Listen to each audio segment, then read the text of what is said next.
Hi, I'm Siobhán Fletcher and welcome to the latest edition of our newscast. Jane Poole-Wilson, Minister for Justice and Home Affairs.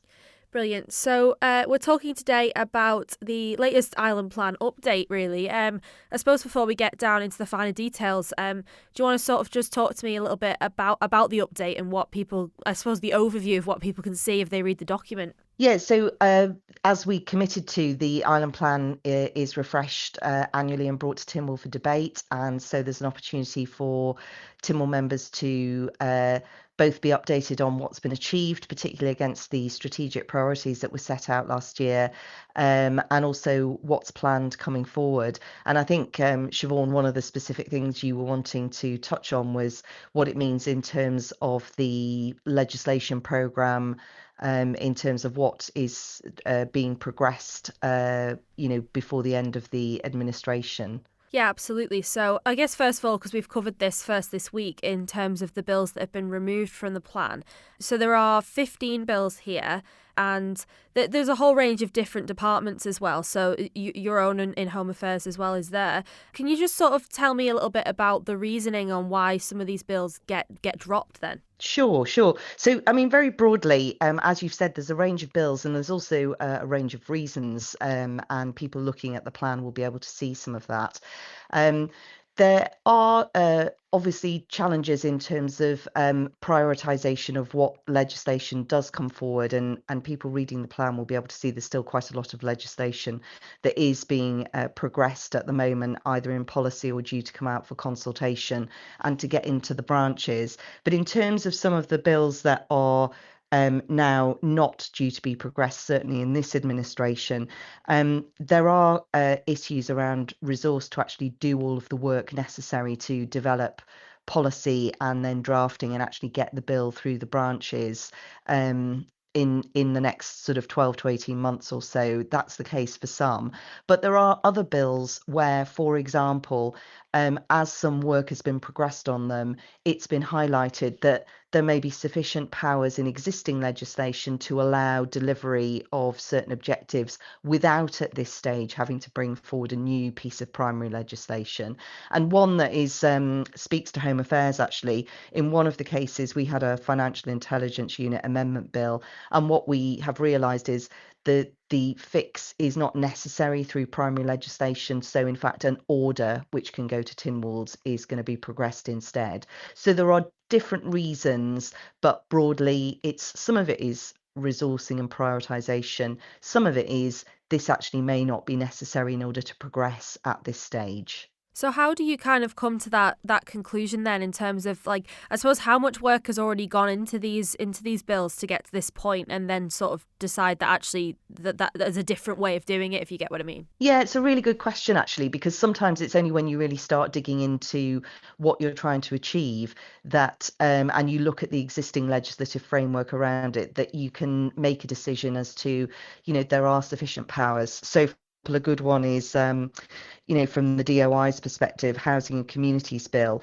I mean, it's not to say that legislation won't be beneficial at some point. And so that bill, I think, is an example of something that will be held there for potential future development. But in terms of now, we've seen the objective assessment of housing need and actually progressing with delivery around pushing forward on housing. DOI feel that there is sufficient in the existing legislative framework that they can utilise to make progress now. And so when you're thinking about best use of resource and trying to drive outcomes as soon as you can, it's better that the resource goes on using the powers we've already got, whilst holding in the background the possibility that further legislation, if needed, can be developed at some point. So it's when you've got enough information, you can make those decisions as to whether we should pause or indeed stop a certain piece of legislation. When you're naming these bills, you kind of have to be succinct to, sum up everything that's in it. But for the public reading the names of some of these bills that have been dropped, I suppose they question why. Like, for example, like the DHSC has a mental health bill there, so people be like, well, why has that been dropped or paused in that case? Obviously, for your department, you've got the hate crime bill, which has been a big talking point. We've talked about that in the past as well. There's various ones there that people see the names of them and think, well, why do we not need that anymore? I suppose is the government message that actually these aren't all being dropped, quote unquote. It's kind of actually that they're being reassessed, or some of them in some cases are actually just, it just says they're being paused for the time being. Absolutely, Siobhán, you've got that absolutely right, because the reality is there's only so much legislation that can be progressed at any one time, and so it's not to say that the bills that are shown in the Island Plan update as having come out of the programme for now are not legislation that still remains on department's list and to be progressed as it is possible. And you raised the DHSC legislation around mental health. I mean, it is important to say that those bills are still part of the wider legislative programme. And actually what is critical is we had the Capacity Act came through the branches, I think it was a couple of years ago, and recently the DHSE has published the implementation plan to actually bring that Capacity Act into effect. And what is important about part of that work to bring it into effect, as well as the secondary legislation and other tools that are needed to actually switch on the Act, it's also an opportunity to engage fully with stakeholders around what further legislation is needed for what's, I suppose, the proposed phase 2 mental capacity legislation. So in that case, absolutely, it is not being dropped and said you will never need this. It is recognising that the work to develop out that next piece of legislation will be progressed now as part of implementation of the Capacity Act, but it won't be sufficiently progressed to get it through the branches before the dissolution of the House of Keys in 2026. Is that another thing that you're kind of tackling here in terms of, I mean, another one on there is about the registration of electors, and that says until after the next election, really. So is it that you're running out of time on some of these things? Yeah, I mean, sometimes, the time to make primary legislation, I don't think, I mean, it's one of the key things that I've really noticed is the amount of time in terms of developing the policy, drafting instructions, drafting legislation, consulting on it, etc. It is quite a time-consuming process. And I remember that when we spoke previously about contrasting the process for primary legislation with everything that happened during the COVID period when we had emergency regulations, I mean, we did do things very quickly and we can do things very quickly, but to get legislation right that absolutely affects people's lives and rights and so on, this process that we follow of full engagement, careful consideration, proper consultation, it's really, really important. So, I think there is a recognition that you shouldn't rush through things.